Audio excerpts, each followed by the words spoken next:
नमस्कार दोस्तों, स्वागत है आपका आज के मुख्य समाचारों में। जी हां दोस्तों, आपको यहां पर देखने को मिलेंगी सुबह से लेकर शाम तक की तमाम बड़ी खबरें, मुख्य समाचार, ब्रेकिंग न्यूज अपडेट्स के रूप में। तो चलिए दोस्तों, जान लेते हैं आज की पहली बड़ी खबर। National gallery of modern art पहुंचे प्रधानमंत्री मोदी। मन की बात के 100वें एपिसोड की थीम पर है एग्जीबिशन। मोदी ने लिखा, मन मंदिर की यात्रा सुखद हो।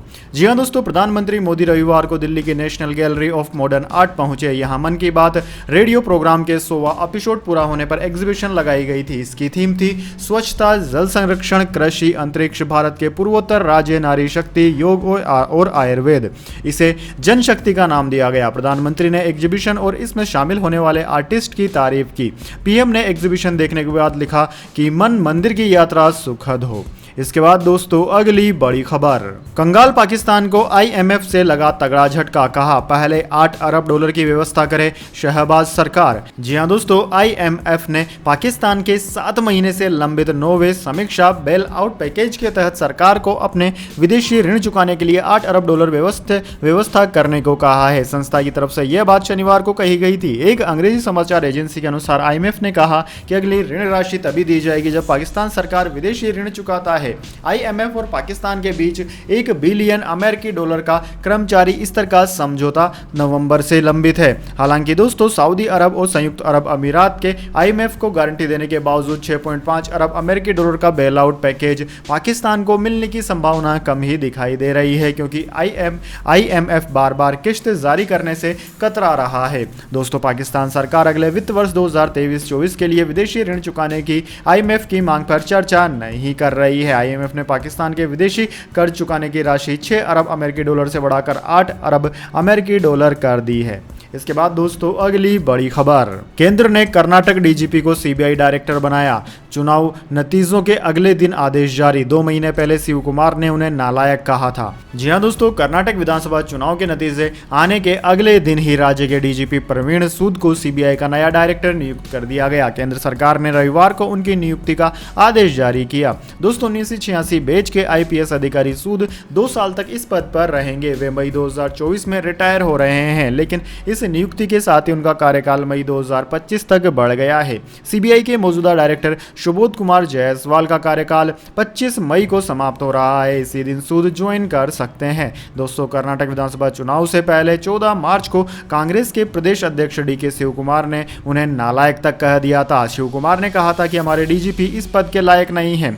वह 3 साल से डीजीपी हैं, लेकिन भाजपा कार्यकर्ता की तरह काम करते हैं। उनके खिलाफ एफआईआर होनी चाहिए। शिव कुमार ने आरोप लगाया था कि सूद ने कांग्रेस कार्यकर्ताओं पर 25 केस दर्ज किए, लेकिन भाजपा नेताओं पर एक भी केस दर्ज नहीं किया। हमने चुनाव आयोग से भी शिकायत की। उन्होंने प्रवीण सूद की गिरफ्तारी की मांग की थी। शिव कुमार ने कहा था कि चुनाव के बाद कांग्रेस की सरकार बनी तो सूद के खिलाफ सख्त कार्यवाही की जाएगी। इसके बाद दोस्तों, अगली बड़ी खबर। कर्नाटक में कांग्रेस ही नहीं, पूरा विपक्ष जीता। शरद पवार के घर महाविकास आघाड़ी की बैठक में बोले संजय रावत। जी हां दोस्तों, कर्नाटक में बीजेपी की हार को भुनाने के लिए महाराष्ट्र में विपक्ष सक्रिय हो गया है। इसी को लेकर रविवार शाम को शरद पवार के घर पर महाविकास आघाड़ी के नेताओं की अहम बैठक हुई, जिसमें कांग्रेस की तरफ से प्रदेश अध्यक्ष नाना पटोले, मुंबई कांग्रेस अध्यक्ष भाई जगताप, बाला साहेब थर्राट, अशोक चौहान, नसीम खान और राष्ट्रवादी कांग्रेस की तरफ से शरद पवार, सुप्रिया सुले, अजीत पवार, जितेंद्र आह्वान, राष्ट्रवादी कांग्रेस पार्टी के प्रदेश अध्यक्ष जयंत पाटिल शामिल हुए। दरअसल दोस्तों, 2024 में महाराष्ट्र में होने वाले लोकसभा और विधानसभा के चुनावों में बीजेपी को शिकस्त देने के लिए यह बैठक काफी अहम थी। इस बैठक में कर्नाटक में बीजेपी की हार क्यों और कैसे हुई, यह बात लोगों तक पहुंचाने पर विशेष चर्चा की गई। इसके साथ ही कई अहम मुद्दों पर भी इस बैठक में चर्चा हुई, जैसे कि महाराष्ट्र में महाविकास आघाड़ी की वह वज्रमूढ़ सभाएं बीच में ही रोक दी गई थी। उन्हें दोबारा शुरू करने की बात राष्ट्रवादी कांग्रेस पार्टी के प्रदेश अध्यक्ष जयंत पाटिल ने कही है। उन्होंने कहा है कि गर्मी और धूप के चलते यह सभाएं हमने स्थगित की थी, जो आने वाले दिनों में फिर से शुरू कर दी जाएंगी। इसके बाद दोस्तों, अगली बड़ी खबर। इमरान की पार्टी पीटीआई पर बैन लगाने की तैयारी। पाकिस्तान के गृह मंत्री बोले, अब और कोई विकल्प नहीं बचा। जी हां दोस्तों, पाकिस्तान के पूर्व प्रधानमंत्री इमरान खान की गिरफ्तारी के बाद भड़की हिंसा ने पाकिस्तान के कई शहरों को अशांत कर दिया। हालात को संभालने के लिए सेना को मोर्चा संभालना पड़ा। हिंसा में कुछ लोगों की मौत और कई लोगों के घायल होने के बाद अब पाकिस्तान सरकार की ओर से पीटीआई को प्रतिबंधित किए जाने जैसे बयानों के बाद एक बार फिर से राजनीतिक पारा चढ़ रहा है। पाकिस्तान के गृह मंत्री राणा सनाउल्लाह ने पूर्व प्रधानमंत्री इमरान खान की पार्टी पाकिस्तान तहरीक-ए-इंसाफ यानी कि पीटीआई पर बैन लगाने की बात कही है। पाकिस्तान के गृह मंत्री राणा सनाउल्लाह ने शनिवार को कहा कि पूर्व प्रधानमंत्री इमरान खान की पार्टी पाकिस्तान तहरीक-ए-इंसाफ के समर्थकों ने जिस तरह से पूरे देश में उत्पात मचाया है, उसके बाद इस पर बैन लगाने के अलावा और कोई विकल्प नहीं बचा है। हम इस पर विचार कर रहे हैं। गृह मंत्री के इस बयान के बाद एक बार फिर पाकिस्तान की सियासत में उबाल आने की संभावनाएं है। इसके पहले पाकिस्तान के विदेश मंत्री बिलावल भुट्टो जरदारी ने पाकिस्तान में हुई हिंसा पर कहा था कि पूर्व प्रधानमंत्री इमरान खान ने सत्ता में रहते हुए अपने पद का दुरुपयोग किया था। आपराधिक गतिविधियों में शामिल लोगों को उनके कार्य के लिए जवाबदेह ठहराया जाएगा। पीटीआई पर बैन के सवाल पर उन्होंने कहा कि वह किसी भी राजनीतिक दल पर प्रतिबंध लगाने के पक्ष में नहीं है और वह इस तरह के फैसले से सहमत होने वाले अंतिम व्यक्ति होंगे। इसके बाद दोस्तों अगली बड़ी खबर, जंतर मंतर आए और हमारा मार्गदर्शन करें, महिला पहलवानों ने स्मृति ईरानी को लिखा पत्र। जी हां दोस्तों, 23 अप्रैल से जंतर मंतर पर धरना दे रहे पहलवानों को आज 24 दिन पूरे हो गए। अब महिला पहलवानों ने केंद्रीय मंत्री स्मृति ईरानी को पत्र लिखकर न्याय के लिए मदद मांगी है। पहलवान संघर्ष समिति ने अपने पत्र में लिखा है कि हम महिला पहलवानों का भारत के पहलवान महासंघ के अध्यक्ष द्वारा यौन उत्पीड़न किया गया है। महासंघ के अपने लंबे समय तक अध्यक्ष रहने के दौरान उनके द्वारा कई बार पहलवानों का यौन शोषण किया गया। कई बार पहलवानों ने आवाज उठाने की कोशिश की, लेकिन उनकी ताकत ने पहलवानों का भविष्य बर्बाद कर दिया। पत्र में आगे लिखा गया है कि न्याय की तो बात ही छोड़िए, अब जब पानी नाक के ऊपर उठ गया है तो हमारे पास महिला पहलवानों की गरिमा के लिए लड़ने के अलावा कोई रास्ता नहीं बचा है। हमने अपने जीवन और खेल को एक तरफ रख दिया है और अपनी गरिमा के लिए लड़ने का फैसला किया है। हम पिछले 20 दिनों से जंतर मंतर पर न्याय के लिए संघर्ष कर रहे हैं। हमारे अनुसार उनकी ताकत ने न केवल प्रशासन की रीढ़ की हड्डी तोड़ दी है, बल्कि हमारी सरकार को बहरा और अंधा भी बना दिया है। महिला पहलवानों ने स्मृति ईरानी को आगे लिखा कि सत्तारूढ़ दल की संसद की एक महिला सदस्य होने के नाते हमें आपसे बहुत उम्मीदें हैं और आपसे हमारी मदद करने का अनुरोध करते हैं। कृपया न्याय के लिए हमारी आवाज़ बने और हमारी गरिमा को बचाएं। हम यह भी उम्मीद करते हैं कि आप हमारा मार्गदर्शन करने के लिए जंतर मंतर पहुंचने के लिए कुछ समय निकाल सकती हैं।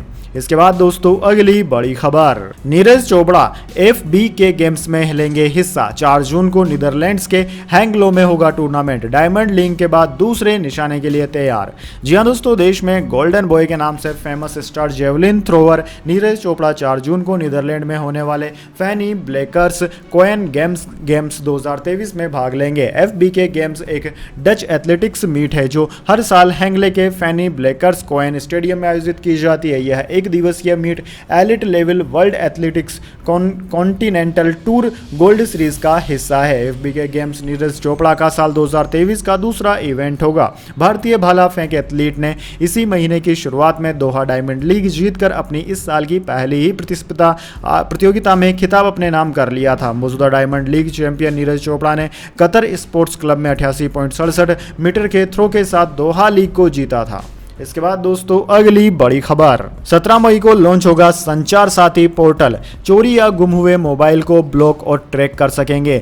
IMEI नंबर बदलने पर भी यह सिस्टम काम करेगा। जी हां दोस्तों, वर्ल्ड टेलीकॉम डे के मौके पर 17 मई को सरकार mobile blocking and tracking system शुरू करेगी। न्यूज एजेंसी के अनुसार केंद्रीय दूरसंचार मंत्री अश्विनी वैष्णव को ऑफिशियल तौर पर संचार साथी पोर्टल CEIR लॉन्च कर इसकी शुरुआत करेंगे। इसके जरिए लोग चोरी या गुम हुए फोन को ब्लॉक और ट्रैक कर पाएंगे। दोस्तों, centre for department of telematics C. अभी दिल्ली, महाराष्ट्र, कर्नाटक और नॉर्थ ईस्ट रीजन के कुछ टेलीकॉम ऑफिस में इस सिस्टम का पायलट प्रोजेक्ट चला रहा है जो पूरे भारत में रोल आउट होने के लिए तैयार है। C. के चीफ एग्जीक्यूटिव ऑफिसर और चेयरमैन राजकुमार उपाध्याय ने न्यूज एजेंसी को बताया कि mobile blocking and tracking system पूरे भारत में शुरू होने के लिए तैयार है। इसे इस तिमाही में पूरे भारत में शुरू किया जाएगा। इससे लोग अपने खोए या चोरी हुए मोबाइल फोन को ब्लॉक और ट्रैक कर सकेंगे। इसके बाद दोस्तों अगली बड़ी खबर, बांग्लादेश से टकराया मोका तूफान, आइलैंड डूबने का खतरा। म्यांमार में भी तूफानी बारिश, हवाओं की रफ्तार 250 किलोमीटर प्रति घंटा हो सकती है। जी हां दोस्तों, साइक्लोन मोका बांग्लादेश के तट पर पहुंच चुका है। इसके चलते म्यांमार के भी कई क्षेत्रों में तेज बारिश हो रही है। BBC के मुताबिक यहाँ 195 किमी प्रति घंटे की रफ्तार से हवाएं चल रही है। वहीं यह रफ्तार 250 किलोमीटर प्रति घंटे तक पहुंच सकती है। बांग्लादेश देश के मौसम विभाग ने कहा है कि मोका पिछले 2 दशकों में देश में आया सबसे ताकतवर तूफान हो सकता है। इसकी वजह से देश का कोरल आइलैंड सेंट मार्टिन के डूबने का खतरा है। फिलहाल एयरपोर्ट बंद कर दिए गए हैं और मछुआरों से समुद्र में न जाने के लिए कहा गया है। मोका शनिवार रात मध्य और इससे सटे दक्षिण पूर्व बंगाल की खाड़ी के ऊपर गंभीर चक्रवाती तूफान में बदल गया है। इसका असर दुनिया के सबसे बड़े रिफ्यूजी कैंप पर भी पड़ सकता है। वर्ल्ड मेट्रोलॉजिक ऑर्गेनाइजेशन के मुताबिक साइक्लोन के चलते अगर बाढ़ या लैंडस्लाइड होता है तो यह बांग्लादेश म्यांमार बॉर्डर पर स्थित रोहिंग्या रिफ्यूजी कैंप को तबाह कर सकता है। इस रिफ्यूजी कैंप में करीब 8,80,000 रोहिंग्या रहते हैं। 5 लाख लोगों को सुरक्षित स्थानों पर पहुंचा दिया गया है। इसके अलावा दोस्तों भारतीय मौसम विज्ञान विभाग ने बताया है कि चक्रवाती तूफान बीते 6 घंटों में 15 किमी प्रति घंटे की स्पीड से उत्तर उत्तर पूर्व की ओर बढ़ा है। 14 मई की शाम तक तूफान के बंगाल के कॉक्स बाजार और म्यांमार के क्योंगप्यूकोर को पार करने की आशंका है। इस दौरान हवा की रफ्तार 150 से 160 किलोमीटर प्रति घंटे से 180 किमी प्रति घंटे तक जा सकती है। इसके बाद दोस्तों जाने अगली बड़ी खबर, लेकिन उससे पहले मेरी आपसे छोटी सी रिक्वेस्ट है, अगर दोस्तों आपको अभी तक हमारी न्यूज़ पसंद आई तो इसे छोटा सा लाइक जरूर दे दीजिए, और अगर आपको पसंद नहीं आई है तो बेशक आप डिसलाइक भी कर सकते हैं, लेकिन दोस्तों लाइक और डिसलाइक जरूर कीजिए, क्योंकि दोस्तों यही हमारी मेहनत का फल होता है और इसी से हमें पता चलता है कि आपको हमारी वीडियोस पसंद आ रही है या नहीं। तो चलिए दोस्तों जान लेते हैं आज की अगली बड़ी खबर। T20 में विराट कोहली का धमाका, ऐसा करने वाले दुनिया के पहले क्रिकेटर बने। जी हाँ दोस्तों, रॉयल चैलेंजर बेंगलुरु के स्टार बल्लेबाज विराट कोहली ने एक बड़ा रिकॉर्ड अपने नाम कर लिया है। दरअसल दोस्तों वे विश्व के पहले ऐसे क्रिकेटर बन गए हैं जिन्होंने T20 क्रिकेट इतिहास में किसी भी एक टीम के लिए 250 या इससे ज्यादा मैच खेले हों। उन्होंने IPL की फ्रेंचाइजी टीम RCB के लिए 250 मैच खेले हैं। इंडियन प्रीमियर लीग सीजन 2023 के 60वें मैच में राजस्थान रॉयल्स के खिलाफ उन्होंने यह कारनामा किया। दोस्तों मौजूदा IPL सीजन में विराट कोहली ने 12 मैचों में से 6 में अर्धशतक लगाए और कुल 438 रन बनाए। विराट कोहली के लिए शुरुआती कुछ मैच इस IPL सीजन में शानदार रहे। 3 मैचों में विराट ने कप्तानी भी की। कप्तानी के तौर पर वे शानदार नजर आए। विराट कोहली की अगर बात करें तो वे IPL के पहले सीजन से ही RCB टीम का हिस्सा हैं। इससे पहले उन्होंने M चिन्नास्वामी स्टेडियम में 3000 रन बनाकर एक रिकॉर्ड बनाया था। दरअसल दोस्तों विराट T20 क्रिकेट में किसी एक ही वेन्यू पर 3000 या इससे ज्यादा रन बनाने वाले विश्व के पहले क्रिकेटर भी बने थे। इसी बीच उन्होंने RCB की तरफ से खेलते हुए एक और रिकॉर्ड अपने नाम कर लिया। इसके बाद दोस्तों अगली बड़ी खबर, कर्नाटक में कांग्रेस के काम आया बीजेपी का यह नारा, अब आगे के लिए तैयार होगी रणनीति। जी हां दोस्तों, कर्नाटक विधानसभा चुनाव में शानदार जीत के बाद अब कांग्रेस मुख्यमंत्री की ताजपोशी की तैयारी में जुट गई है। आजाद भारत में पहली बार नेहरू गांधी परिवार के 3 सदस्यों ने कर्नाटक में चुनाव के लिए प्रचार किया था। कर्नाटक में पार्टी ने बीजेपी के एक नारे को हथियार बनाया और यही कांग्रेस के लिए ब्रह्मास्त्र साबित हुआ। दरअसल दोस्तों कांग्रेस ने पूरा चुनाव लोकल फॉर वोकल एजेंडे पर लड़ा। इसी के चलते दक्षिण भारत में बीजेपी के एकमात्र गढ़ रहे कर्नाटक में कांग्रेस ने प्रचंड जीत दर्ज की। यह नारा पीएम मोदी ने अपने भाषण में दिया था, जिसका उद्देश्य स्वदेशी प्रोडक्ट्स को बढ़ावा देना था। दोस्तों दरअसल कांग्रेस ने कर्नाटक चुनाव से पहले अपनी कम्युनिकेशन स्ट्रेटजी में बदलाव किया। इस दौरान पार्टी ने तय किया कि वह बीजेपी की राह पर न चलकर, यानी कि धर्म और राष्ट्रवाद पर नहीं बल्कि लोकल मुद्दों को अपने प्रचार में शामिल करेगी। दूसरे चुनाव प्रचार के दौरान पार्टी ने लोकल फॉर वोकल की पिच पर खेलते हुए राज्य के लोगों की आम समस्याओं को अपना हथियार बनाया और प्रत्येक भाषण में इन्हीं पर चर्चा की। इसके बाद कर्नाटक कांग्रेस अध्यक्ष DK शिवकुमार, पूर्व CM सिद्धारमैया, मैनिफेस्टो कमेटी के प्रमुख G परमेश्वरन और राज्य प्रभारी रणदीप सिंह सुरजेवाला ने एक और रणनीति तैयार की। इसमें तय हुआ कि राज्य के बीजेपी नेताओं की विश्वसनीयता पर वार किया जाए, कर्नाटक को आगे बढ़ाने पर चर्चा और केंद्र के मुद्दे जैसे कि अडानी, चीन, लोकतंत्र पर हमला आदि को दूर रखा जाए। इस पर काम करते हुए कांग्रेस ने सबसे पहले पे CM और 40% सरकार जैसे अभियानों के साथ बीजेपी की बोमई सरकार को भ्रष्ट बताने का काम किया था। इसके बाद दोस्तों अगली बड़ी खबर, 59 रन पर सिमटी राजस्थान, बेंगलुरु 112 रन से जीती। राजस्थान रॉयल्स ने बनाया IPL हिस्ट्री का तीसरा सबसे छोटा स्कोर। पोनेरल ने लिए 3 विकेट। जी हां दोस्तों, पिछले सीजन की फाइनलिस्ट राजस्थान रॉयल्स को इंडियन प्रीमियर लीग IPL अपने होम ग्राउंड पर करारी हार झेलनी पड़ी है। टीम को रॉयल चैलेंजर बेंगलुरु ने 112 रन से करारी शिकस्त दी। दोस्तों जयपुर के सवाई मानसिंह स्टेडियम पर मेजबान टीम 172 रन का टारगेट चेज करते हुए महज 59 रन पर ही सिमट गई है। IPL हिस्ट्री का तीसरा सबसे छोटा इनिंग टोटल है। दूसरा सबसे छोटा स्कोर भी RR के नाम ही है। 2009 में टीम 58 रन पर ऑल आउट हो गई थी, तब भी बेंगलुरु ने ही टीम को ऑल आउट किया था। दोस्तों लीग के सबसे छोटे स्कोर की बात करें तो यह रिकॉर्ड RCB के नाम दर्ज है। बेंगलुरु की टीम 2017 में कोलकाता के खिलाफ 49 रन पर ही ऑल आउट हो गई थी। इस जीत के साथ RCB टेबल के 5वें नंबर पर आ गई है। दोस्तों टीम के 12 मैचों में अब 12 अंक हो गए हैं। इसके बाद दोस्तों अगली बड़ी खबर, 100 करोड़ क्लब में शामिल हुई द केरला स्टोरी, सिर्फ 9 दिनों में सलमान की फिल्म को पछाड़ा, अभी और आगे बढ़ेगी कमाई। जी हां दोस्तों, द केरला स्टोरी ने 100 करोड़ रुपए का आंकड़ा पार कर लिया है। फिल्म ने रिलीज के 9वें दिन यानी कि शनिवार को 19.50 करोड़ रुपए का कलेक्शन किया। इस तरह फिल्म की कुल कमाई 112.99 करोड़ हो गई। करीब 30 से 35 करोड़ में बनी इस फिल्म के आंकड़े चौंकाने वाले हैं। दोस्तों इसने सलमान की फिल्म किसी का भाई किसी की जान के कलेक्शन को भी सिर्फ 9 दिन में ही पीछे कर दिया है। किसी का भाई किसी की जान ने अब तक 109.29 करोड़ रुपए का कलेक्शन किया। एक बड़ी स्टार कास्ट और बड़े बजट की फिल्म को इतनी आसानी से पछाड़ देना द केरला स्टोरी की उपलब्धि को दर्शाता है। दोस्तों ट्रेड एनालिस्ट तरण आदर्श ने फिल्म का लेटेस्ट कलेक्शन शेयर किया। उन्होंने लिखा कि शनिवार को फिल्म ने शानदार कमाई की। इस वक्त फिल्म एक सिंगल घोड़ी की तरह मैदान में है। रविवार को फिल्म की कमाई में और अधिक उछाल देखने को मिल सकता है। इसके बाद दोस्तों अगली बड़ी खबर, आजम खान का किला ध्वस्त हुआ, स्वार भी हारे, 42 साल में पहली बार परिवार से कोई विधायक नहीं, 55% मुस्लिम वोट बिखरा, नवाबों का एनडीए को सपोर्ट। जी हां दोस्तों, हिंदुस्तान के 150 करोड़ में से कोई आओ किसी की ताकत नहीं जो अब्दुल्ला को यहां से हरा दे। अगर रामपुर का चुनाव जीत कर दिखाओ तो रामपुर छोड़ दूंगा। स्वार की इस जमीन पर जो सड़कें बनी है, जो चमक दिखाई दे रही है, वह मेरी कलम से आई है। यह चैलेंज था रामपुर की सियासत में सबसे मजबूत रसूख वाले सपा महासचिव आजम खान का। आजम खान ने यह डायलॉग स्वार विधानसभा सीट पर सपा कैंडिडेट अनुराधा चौहान के चुनाव प्रचार के दौरान बोला था। इसी डायलॉग के बल पर वहां लोगों से अनुराधा के लिए वोट मांगे थे। आजम ने यहां 5 रैलियां की, लेकिन स्वार की जनता ने आजम को नकार दिया। मुस्लिम बाहुल्य सीट पर उनकी कैंडिडेट अनुराधा चौहान भाजपा और अपना दल के प्रत्याशी शफीक अंसारी से हार गई। इस हार के साथ ही रामपुर में आजम का सियासी किला ध्वस्त हो गया। इससे पहले वो रामपुर शहर में खुद अपनी सीट हार चुके हैं। बेटे अब्दुल्ला की विधानसभा सदस्यता जा चुकी है। आजम के 42 साल के राजनीतिक करियर में यह पहली बार है जब उनके परिवार या उनके गढ़ का कोई करीबी विधायक या सांसद नहीं है। आजम का यह सियासी पतन एक दिन में या एक चुनाव से नहीं हुआ है। यह सिलसिला पिछले 2-3 सालों से लगातार आ रहा है। इसके बाद दोस्तों अगली बड़ी खबर, CISCE बोर्ड का रिजल्ट घोषित, 10वीं में 98.94% और 12वीं में 96.93% स्टूडेंट पास। 12वीं में 5 स्टूडेंट्स को मिली पहली रैंक, इनमें 3 लड़कियां। जी हां दोस्तों, counselling for the Indian school certificate examination CISCE Indian certificate of secondary education और इंडियन स्कूल सर्टिफिकेट 2023 का रिजल्ट रविवार को दोपहर 3 बजे डिक्लेयर हुआ। इस साल 10वीं में 98.94% स्टूडेंट्स पास हुए। इनमें लड़कियां 99.21% और लड़के 98.71% रहे। जबकि दोस्तों 12वीं में 96.93% स्टूडेंट पास हुए। इनमें लड़कियां 98.01% और लड़के 95.96% पास हुए। यानी कि यहां पर भी CBSE की तरह लड़कियां ही लड़कों से आगे रही।